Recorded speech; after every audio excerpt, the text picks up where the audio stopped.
make sure you got your T's and your I's dotted. You know that from firsthand. I mean, Yeah, that we whole had to learn. We with the caught it locks quick. and Bad Boy and that whole. I mean, you experienced that firsthand in the trenches. You We're maneuvered different that. individuals. The locks, you know what I mean? We went to college.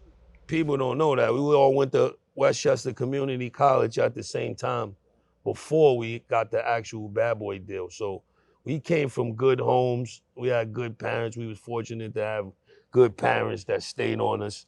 You know, you're gonna do that street, but you're gonna make something and learn something before you just enter this world of music. Speaking of the Bad Boy thing, how did y'all force y'all way out of that deal? Puff locks up everybody. How did y'all do that? The culture. Now we talking about the culture because when we had this situation, we knew that we couldn't win financially, in litigation, in court. The little bit of pennies we had at that time would have been gone after 2 court dates. So we sat down like, yo, it could go all wrong, or the only power we got is the street. You know what I mean? We do have the street behind us, so we gonna take this route and we gonna risk it all.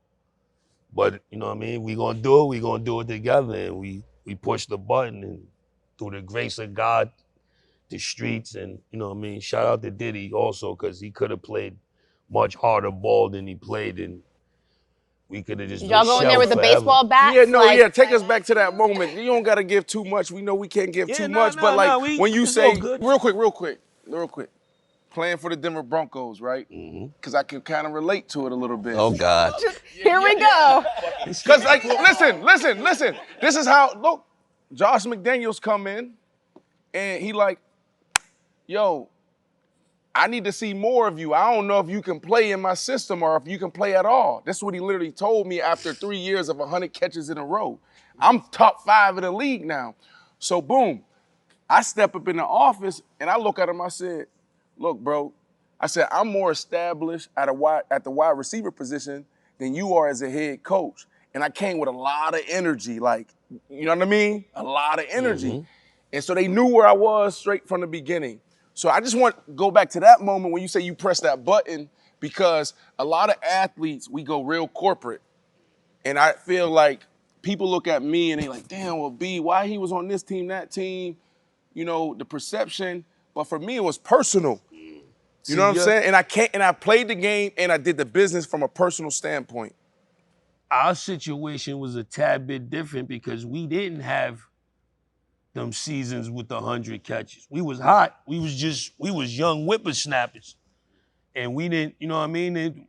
Once we was decided to go against them, it could have went, he had the power to block us from ever putting a song out ever again. We didn't have no leverage really. Besides the street, we had mixtapes. We had people behind us that knew we or thought we would be, you know, great artists in the future, but we only had a cup of coffee as far as being in the game. So once we like, yo, we gonna go against them. If we gonna do it, let's do it. But just know, it could be, we could be, It could go left real quick. Yeah, we could be working that. Yeah, it could go all the way back. He ain't telling us though. I'm trying to get in the office or where y'all was at the corner store. Y'all was. No, we probably was in the studio. We probably was in the stew because that's where we was at.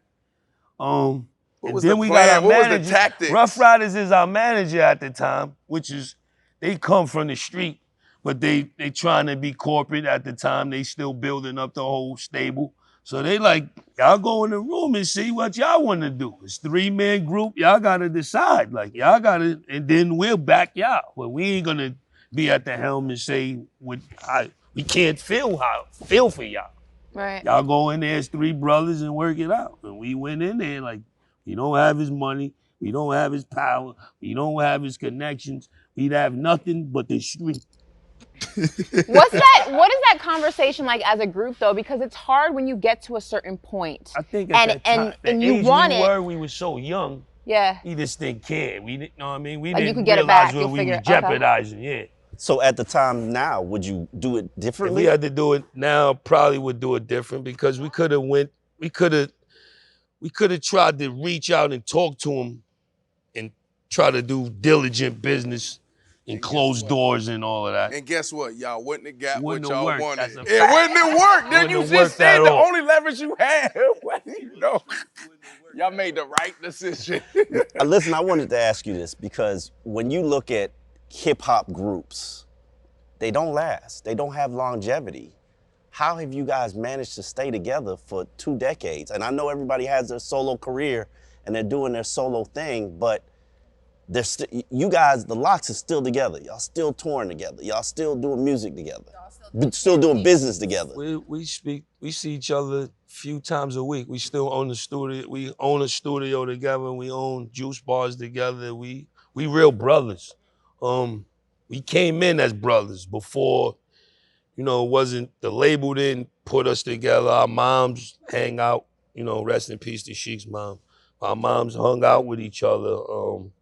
They know each other. We went to school with each other. We already had a brotherhood before we even went to any record label. So one of the oaths that we made was, no matter what happened, if successful or not, we're not gonna let none of these executives break up what we already got. You know what I mean? We going to the grave with this brotherhood. But how difficult was that in terms of managing the egos, especially, I mean, just like any family, we don't agree on everything, but we go in the room, curse each other out, slap each other around, whatever it is, and leave it inside that room. And when we come out, that's what it is.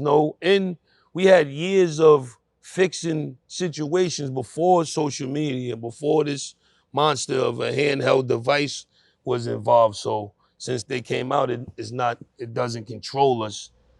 We still handle it the same way before it was all of this technology, and just go in there, iron it out, and leave it in there. And we also use all of the other groups that go through stuff as our motivation to never do none of that. No Twitter rants, no throwing your brother under the bus on public platforms, no, none of that. You know what I mean? And it's working. I mean, you can also see, extremely successful solo career after a very successful career with a group, and it didn't break that relationship. A lot of times, you see it in girl groups also, and obviously men and women are different, but somebody goes solo, they have an extremely successful career, and that affects the group. I mean, that didn't happen. They did the Kith New York Knicks campaign as a group, which I love. As a Knicks fan, I caught that jacket. I have it hanging in my closet. How about them Knicks? No doubt. Listen, but it's beautiful to see. So, I mean, is there a secret to it besides just, being a family and growing up together? Because sometimes groups aren't formed like that. They come about a different way. What is the secret to it? Just keeping it a buck with each other. Just keeping it 100. Sometimes I'm gonna go off course. As my brothers, you gotta pull me back. Tell me you wildin'. You know what I mean? This ain't right. Did you ever have a moment where they came to you and said, Jada, you got these hits, you becoming the Beyonce of the group, you got a big head? We can't use that analogy on this show, Omar. Stop it. I mean, I never got to that situation because any success we keep it. Any win for any of the group members is a win for the team.